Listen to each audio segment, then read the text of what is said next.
Velkommen til dag 19 her i vores magiske challenge. Vi er kommet til et kapitel, der hedder magiske skridt, som der egentlig omhandler meget noget Einstein har sagt. Jeg er meget fan af Einstein, så jeg vil elske det her kapitel her.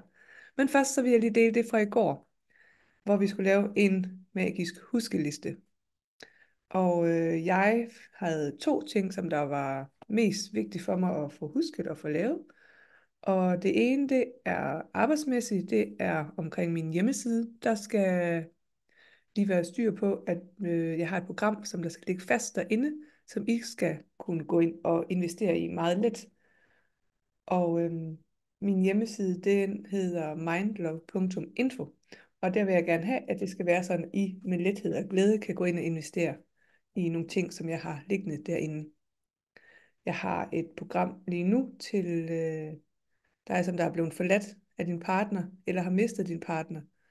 Det er et fantastisk program, så jeg synes, vi skal gå ind og kigge det, hvis du er i den position. Så har jeg mit andet ønske, som jeg har skrevet på min huskeliste, som der er et problem for mig, det er, at jeg har en hest lige nu, som der er ude i noget tilridning, hvilket er rigtig fantastisk. Problemet er, at jeg ved ikke helt, hvor jeg skal sætte ham hen, når han er færdig med hans tilridning. Om han bare skal hjem på marken og gå, eller han skal op i en stald, hvor jeg kan træne ham. Så det har jeg også visualiseret, at han står i en stald, hvor jeg kan træne ham videre, og så kommer han hjem til sommer. Så det var mine 2 vigtigste ting, jeg havde lige nu. Et personligt og et arbejdsmæssigt. Jeg ved ikke, hvad du har haft, men det er jo bare at gå igennem den liste der, og få skrevet alt ned, som der er et problem for dig lige nu, eller som du ikke får gjort. Men dag 19. Einstein.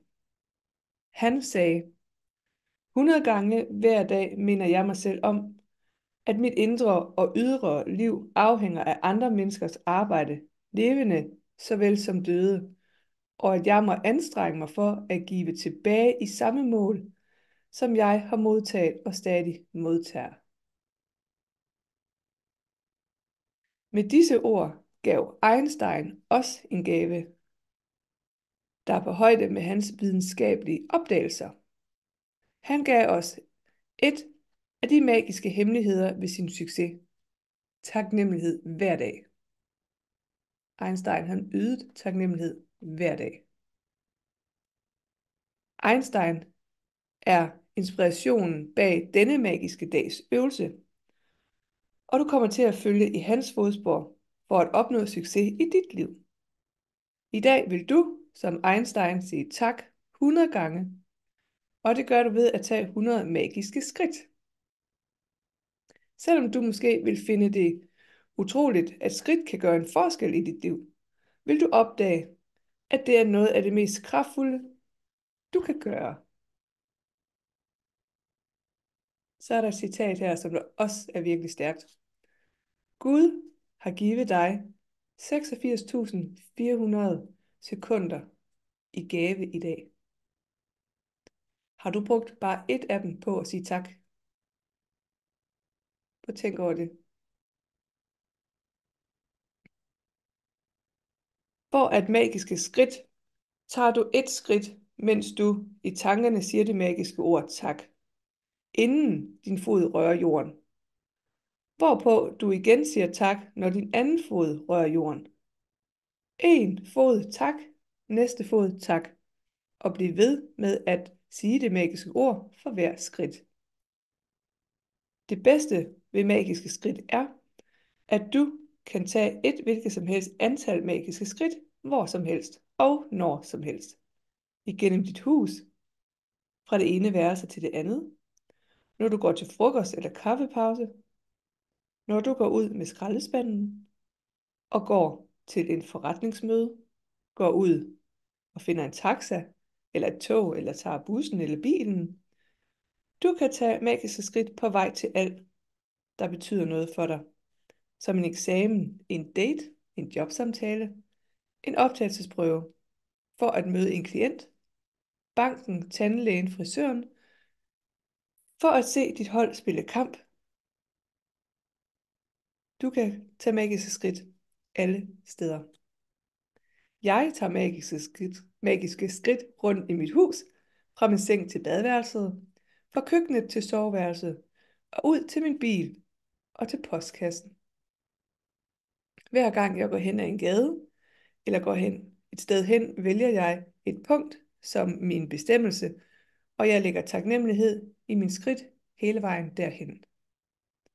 Hvis du bemærker, hvordan du har det, inden du begynder, vil du mærke en stor forskel, når du har taget de magiske skridt. Det betyder ikke noget, hvis du ikke kan mærke nogen videre taknemmelighed, mens du tager dem. Jeg lover dig, at du alligevel vil føle dig gladere bagefter. Hvis du føler dig nede i kælderen, vil magiske skridt gøre dig bedre tilpas. Og hvis du har det fint, vil magiske skridt bringe dig endnu mere i strålende humør.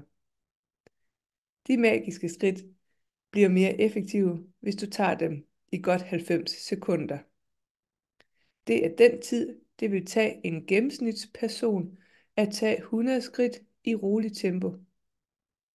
Denne øvelse handler ikke om at tage nøjagtigt 100 skridt, men tag i det mindste 100.